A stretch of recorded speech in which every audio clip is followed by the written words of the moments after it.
الرحمن الرحیم۔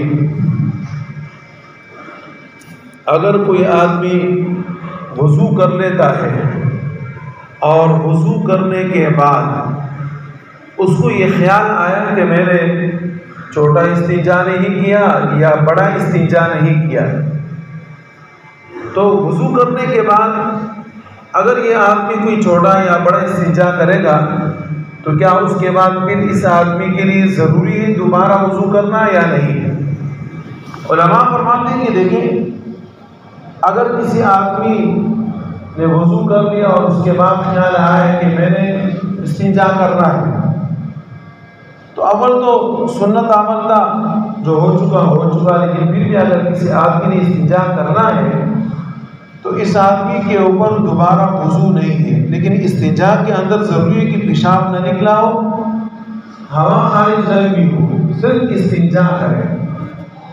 لیکن بہتر یہ ہے کہ استنجا کرنے کے بعد دوبارہ وضو بھی کر لے۔ یہ ایسا عمل ہے جیسے کوئی باوضو آدمی اپنے عضو مخصوص کو ہاتھ لگاتا ہے، ہاتھ لگانے کی وجہ سے اس کا وضو نہیں ٹوٹتا، تو ایسے ہی استنجا کرنے کی وجہ سے، صرف استنجا کرنے کی وجہ سے وضو نہیں ٹوٹتا۔ استنجا کرنے کا مطلب پانی ڈالنے کی وجہ سے وضو نہیں ٹوٹتا، لیکن اگر کوئی آدمی پیشاب کرے گا تو ظاہر ہے کہ اس کا وضو ٹوٹ جائے گا۔ پھر اسی طریقے سے ایک آدمی ہے، اس کے اوپر جنابت فرض ہو گئی، لاحق ہو گئی، اس کو جنابت غسل لاحق ہو گئی، احترام ہوا، گھر والے سے ملا، اب اس آدمی کے اوپر غسل کرنا واجب ہے۔ غسل کا طریقہ کیا ہے؟ سنت عمل یہ ہے کہ غسل کرنے سے پہلے انسان وضو کر لے، وضو کرنے کے بعد پھر غسل کر لے۔ اب ایک آدمی نے وضو بھی کر لیا، غسل بھی کر لیا، اور یہ وضو غسل جنابت والا وضو ہے۔ اب اس کے بعد یہ آدمی چاہتا ہے کہ میں فجر کی نماز پڑھوں، ظہر کی، عصر کی، مغرب کی، عشاء کی، جو نماز پڑھنے کے لیے آ رہا ہے، تو کیا یہ آدمی دوبارہ وضو کرے یا نہ کرے؟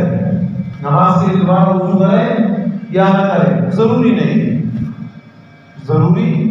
ہے، بس وہی وضو جو اس نے جنابت کے لیے کیا تھا، اسی وضو سے یہ آدمی نماز بھی ادا کر سکتا ہے۔ اسی طریقے سے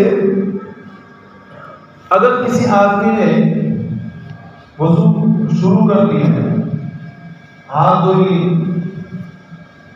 اسی طریقے سے چہرہ بھی دھو لیا، سر کا مسح بھی کر لیا، اب جیسے سر کا مسح یہ کر رہا ہے یا کر لیا، اس کے بعد اس آدمی کو حدث لاحق ہو گیا۔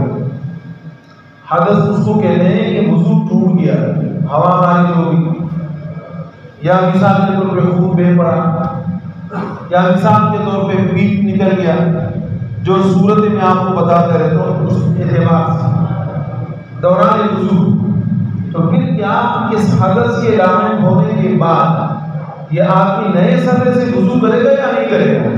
بالکل نئے سرے سے وضو کرے گا، اسی لیے اس کے یہ جو وضو ہے یہ تو ختم ہو گیا، اس کا تو فائدہ نہیں۔ اب یہ آدمی نئے سرے سے دوبارہ ہاتھ کو دھوئے گا، اسی طریقے سے چہرے کو دھوئے گا، سر کا مسح کرے گا، اور پھر آخر میں پاؤں دھوئے گا، جو وضو کے فرائض میں شمار ہے۔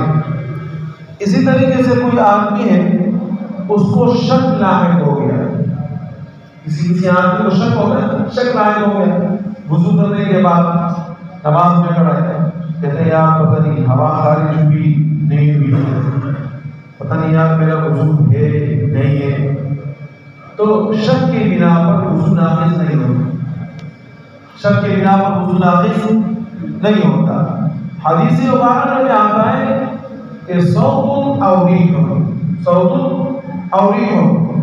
کہ یا تو آپ کو آواز آیا ہو تو پھر آپ کو وضو ناقص ہے، یا آپ کو بو آئی، یہ یقین ہے، اس سے معلوم ہوا کہ آپ کا وضو ناقص ہے، ٹوٹ گیا۔ لیکن اگر یہ چیزیں نہیں ہیں تو آپ کا وضو ناقص نہیں ہے، آپ کا پریشان ہونے کی ضرورت نہیں ہے، اور شک کے بنا پر وضو ناقص نہیں ہوتا، وضو جو ناقص ہوتا ہے وہ یقین سے ہوتا ہے۔ اللہ رب العزت ہمیں عمل کی توفیق عطا فرمائے۔ الحمدللہ رب العالمین، والصلاة والسلام علی خیر محمد وعلی آلہ واصحابہ اجمعین۔ ربنا تقبل منا انك انت السميع العليم وتب علينا انك انت التواب الرحيم۔ سبحان ربك رب العزة عما يصفون وسلام على المرسلين۔